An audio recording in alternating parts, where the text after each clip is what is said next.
Let's start with a simple question. How many of you actually care about FNAF AR special delivery? Odds are, not a lot. After all, most of you schmucks only got into FNAF after Security Breach, which dropped mere days after AR breathed its last breaths. So why should you care? Well, believe me when I say, after doing a solid 48 total hours of nothing but FNAF AR research, special delivery is both incredibly important to the story of Five Nights at Freddy's, and more importantly, was never touched on by any FNAF theorists. MatPat only lightly touched on predictions for the game at the tail end of one of his videos, and the only person who's ever actually noted anything about FNAF AR's unused lore is John, but he only briefly touched on it and got a large part of his video incorrect. So as it stands, nobody on YouTube has done FNAF AR special delivery. Which is why we're doing a sequel. Woo! Back at it again. Who's ready for special delivery?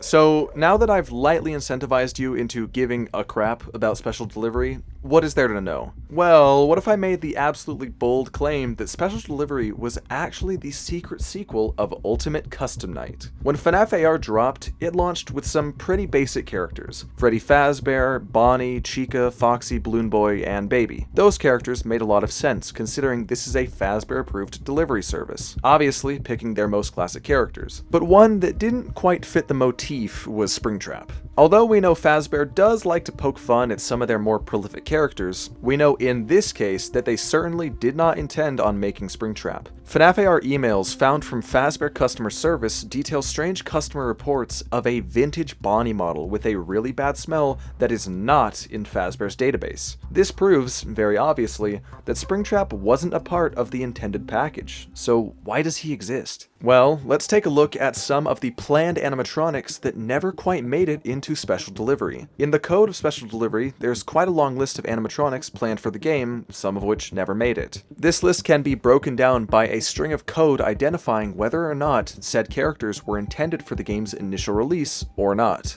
FNAF AR has an unused game file containing a scrapped list of trophy items that would have been attained from certain animatronics. Since not a scrap of this feature even exists currently in the game, we can assume this list details animatronics that have been planned for the game since before it even released. Let's take Funtime Freddy, Plushtrap, and Toy Chica for this example. In another one of the game's files outlining specific animatronic data, every animatronic has a string titled Live State Inactive, showing their pre-release inactivity, but not every animatronic has an available date string. Characters like Funtime Freddy and Plushtrap have an available date string indicating that they should have been available at launch. After all, Plushtrap was in the trailer, and Funtime Freddy was being teased very close to launch, but for other characters like Toy Chica, they lack this string and were never intended for the game's initial release. The way I see it in how this game works, characters with this available date string are intended to have existed on launch in the canon of special delivery. After all, Plushtrap didn't release for another year after the launch of special delivery, but per the trailer, in a canon sense, he should have canonically been an animatronic existing from the beginning of AR.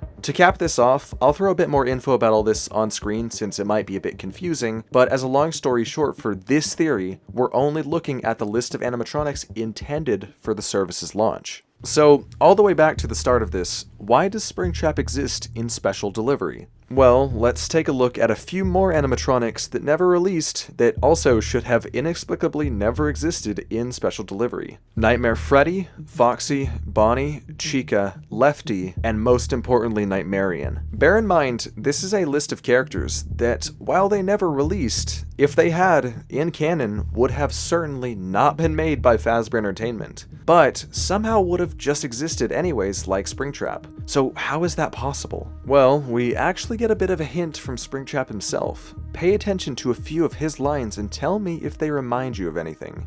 Let's see how many times you can be pulled apart and put back together again. You will not be spared.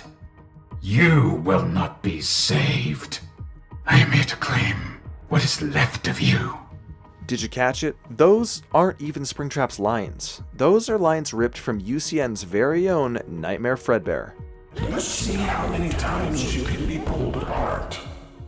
You will not be spared. You will not be saved.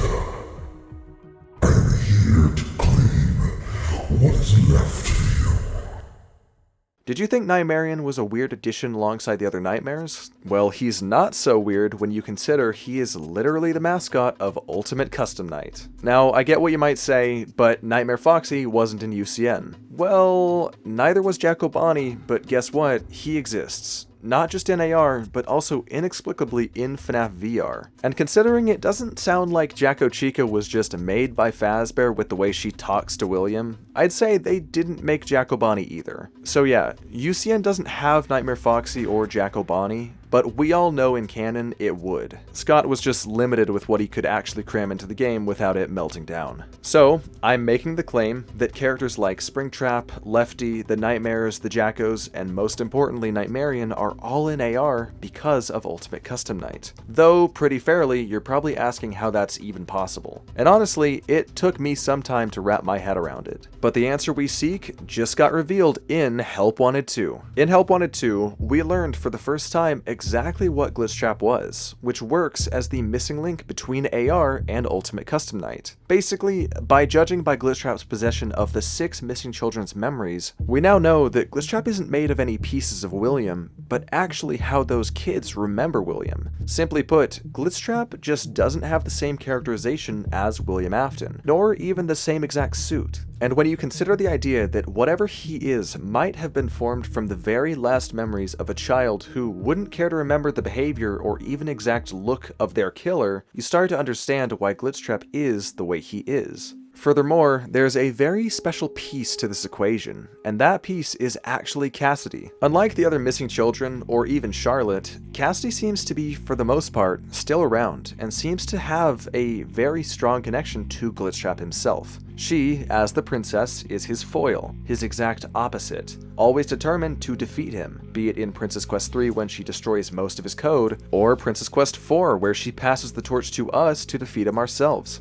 This is a very special relationship, and one that even predates Help Wanted, starting all the way back in Special Delivery. In Special Delivery's very own launch trailer, there's actually a very crucial secret that many might have missed. When the main character is in their living room, blink and you'll miss it, but you can actually see the letter C flash repeatedly through TV static right before "It's Me" is plastered on the wall. This C, whatever it is, has for the longest time been commonly referred to as the C virus. But if I had to put my money on a character associated with the letter C and the phrase "It's Me," I'd bet we're dealing with none other than Cassidy herself. From there, everything starts to fall into place. Why are there so many things from FNAF VR and AR pulled straight out of Ultimate Custom Night? Well, Glitchtrap's code is running off of Cassidy's memories. The exact same Cassidy who was present for nearly all of Ultimate Custom Night. Just like in Help Wanted, mimic-related circuit boards end up infecting the AR system, allowing characters like Lefty, the Nightmares, the Jackos, and Nightmarion